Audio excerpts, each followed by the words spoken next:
Hi, I'm John McNeil. Helping other people evolve is what we do. I'd like you to subscribe if you haven't.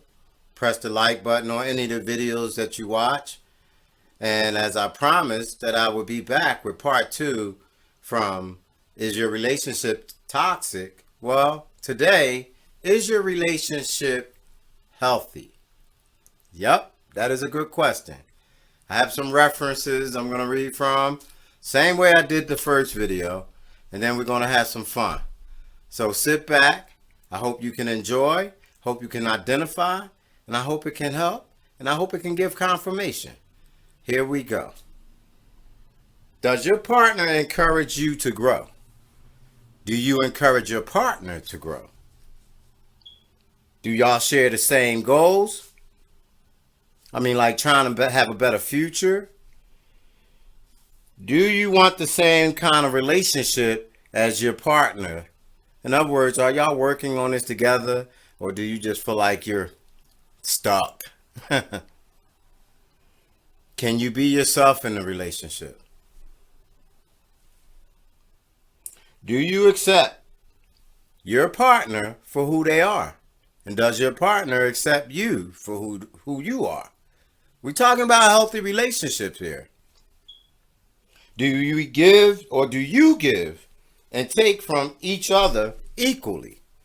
Because sometimes we call it a healthy relationship, but these questions, I need you to really be honest with yourself. And if your partner's sitting around, maybe they'll be honest with themselves as well. Is your life better with that partner? I mean, that partner being in your life? Does your time spent together have meaning? Or is it just because it's a duty? Remember, is your relationship healthy? Are you afraid to speak up? It's a good question. Are you secure? Do you feel secure enough to be open with your partner on anything or just certain things? Is trust at the core of your relationship? You know, the freedom and space you need without being checked up on, or should I say trackers, you know, these cell phones that people do, or calling someone else, you know, or questioning if they're running late. Is your relationship healthy? Is there trust? Trust is very important. And yes, trust is earned. But remember, you're the one that's in this relationship. You love them. I'm just asking some question. Is your relationship healthy? You know each other's love language or love signs. Want to stay appropriate. Don't want to be inappropriate. But do you know? Or do they always have to say something? Can you read them? Can they read you? Can you agree to disagree on topics or issues? Or do you always find yourself agreeing? Or do you always find yourself disagreeing? Be careful. Is your relationship healthy? Can you encourage each other to go after your goals? Or do you not? You and your partner hold separate interests. Is that a problem for y'all? Are you comfortable in your own skin? Do you have teamwork? These are just some questions that I like for you to ask yourself. Are you in a healthy relationship?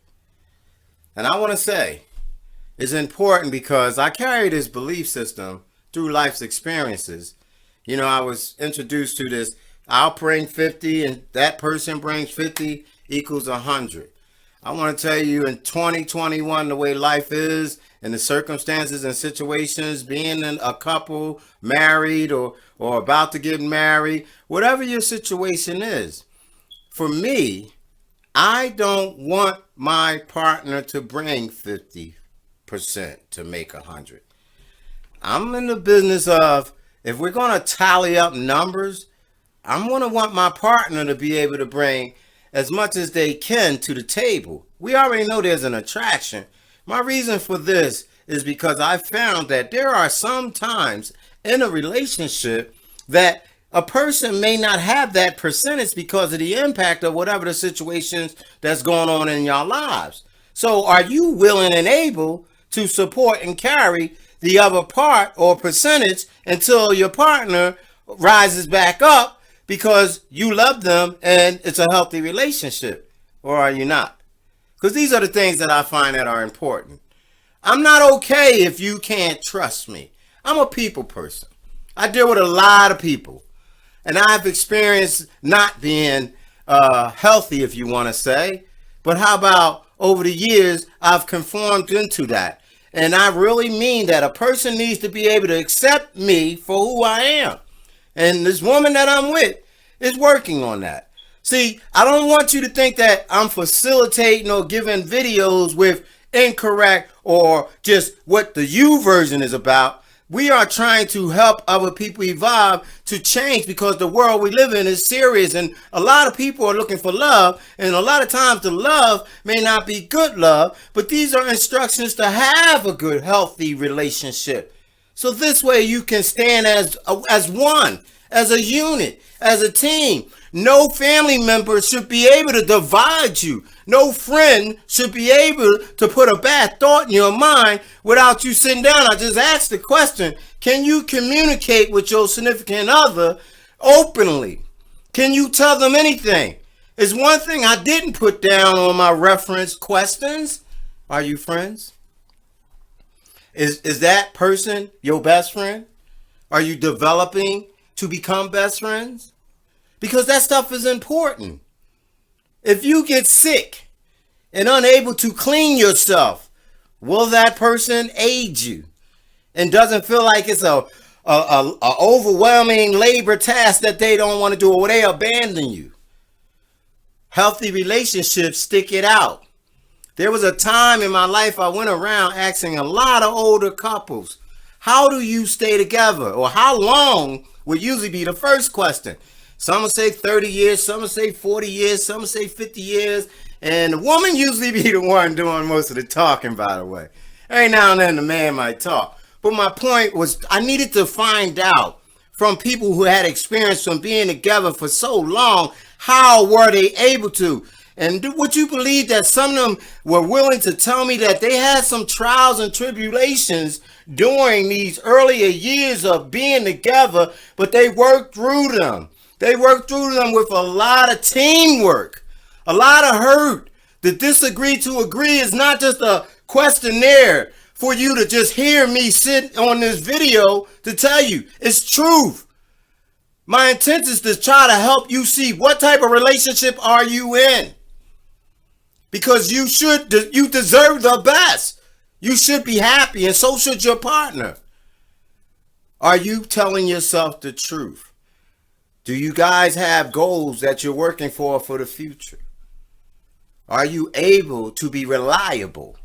Or does your mate have to wait on you hand and foot as you just sit around, or you're not willing to, such as take the trash out? Well, some days you might be late. In my case, my partner take the trash out. I don't ask her to. It's just what she does.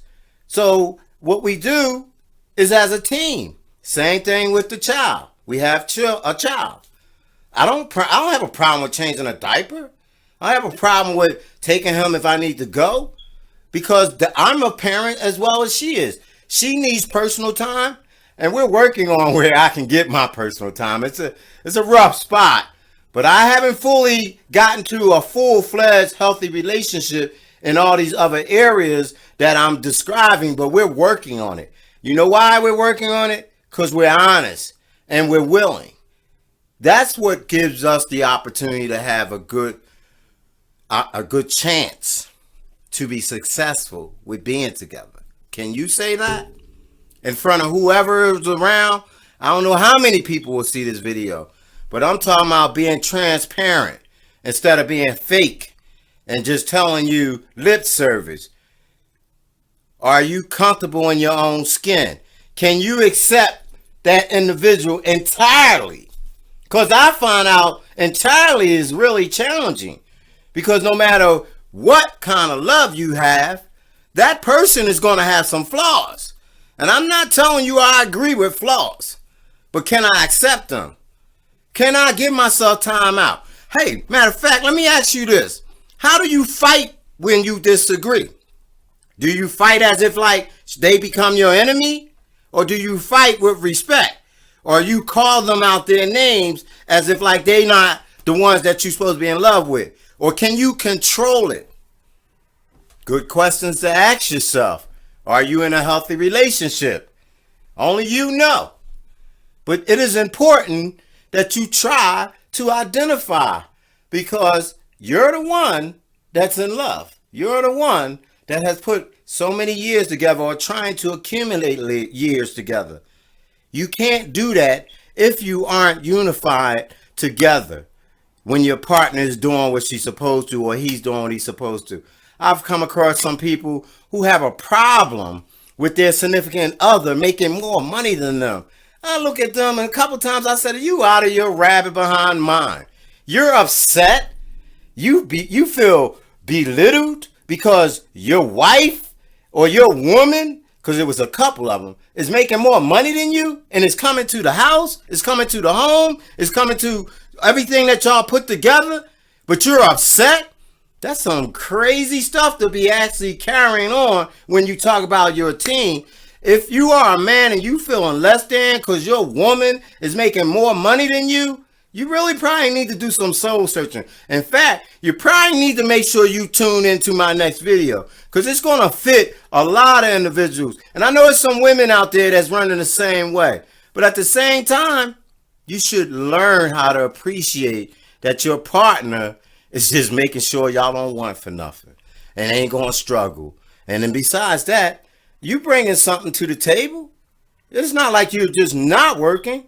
And for those who choose to stay home and be the parents and raise the children while the other partner goes out, that's still teamwork. You may not be bringing the finances in, but you're bringing in everything else that's necessary to make y'all feel like y'all are a couple, to be able to say you live in a home. When you walk through your door, is there tension? Because remember, I'm trying to find out, and I need you to find out, are you in a healthy relationship? These are valuable questions, and I really like for you to take advantage of them. If you can't trust, if you don't have healthy boundaries, that's right, I said boundaries. Sometimes the significant other may not want to do the love thing, physical. Do I take that as rejection, or do I take that as understanding? If they have a headache or a backache or they had a long day, do I still soothe them? Do I still have the love that I said I had before I presented the question? You know, because everything that I asked about the love language, sometimes it's a verbal language, but it's important. Nurturing one another is very, very important, because I said earlier, don't let other people divide you. Insecurities will not allow you to have a healthy relationship, but being secure will. Having good trust will. And I'm telling you, you're worth it. So, I hope I gave some good insight. I hope I asked some really good questions. I hope I got your mind stirred up. Press the like button. Don't forget to give support. If you aren't a subscriber, I ask that you subscribe. Tune into the next video. And again, my name is John McNeil. Helping other people evolve is what we do. Thanks for tuning in.